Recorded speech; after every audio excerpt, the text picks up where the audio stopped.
So our next body system that we're going to focus on at the moment is the nervous system. So nerves run all around our body. It's a network of a system that transports messages from the brain to the working muscles, to the heart, to the organs, all to relay a message for it to respond and do an action. The functions of the nervous system are to control actions of the body, whether it's contractions, how to use ATP. It maintains homeostasis, so the body's maintaining a balance that it operates within.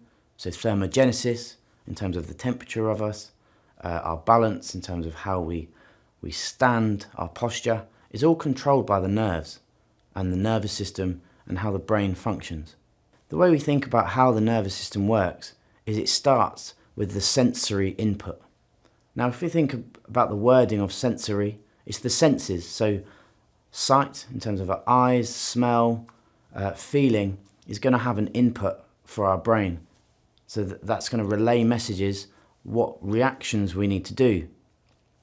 And then our brain is going to interpret that, analysing the incoming information that happens, whether it's a smell or the sight of something. And then what your brain will then do will send a message to the motor units in your muscles, which will then allow a certain muscle to contract if it needs to. So if we give an example, if someone was going to throw a ball at me, the sense that I would see it, my brain would then analyse through interpretation of what to do, and then it would send a signal and a message to my hand to then catch that as a response. So looking at the nervous system and the anatomy of it, we break down into two systems. The first one is the central nervous system, which is your brain and your spinal cord. If you look at the spinal cord, there is loads of nerves that travel down it through the centre of those vertebrae. The peripheral nervous system is our second system, and it works on the periphery of our CNS.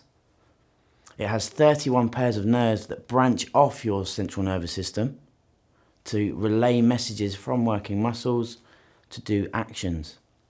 It sends messages.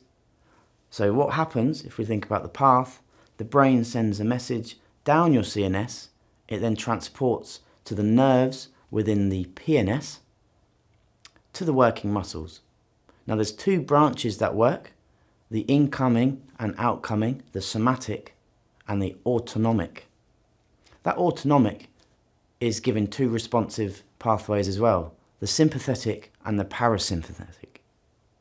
So the information we need to know for our clients in terms of the nervous system is how their bodies are going to respond to training stimuli.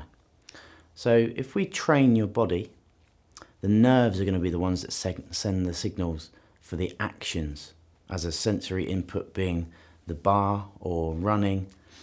You then have to act, and that's what your brain and your nervous system does. So if you strengthen the connection between the CNS, the peripheral nervous system, and your muscles by multiplying and recruiting more motor units, then you're going to get stronger connections and contractions within those muscles. And that comes with practice. So the response of your body is to become efficient at sending those signals from your brain to your muscles, as well as increasing the size of those muscles to withstand the weight or the progressive stimuli.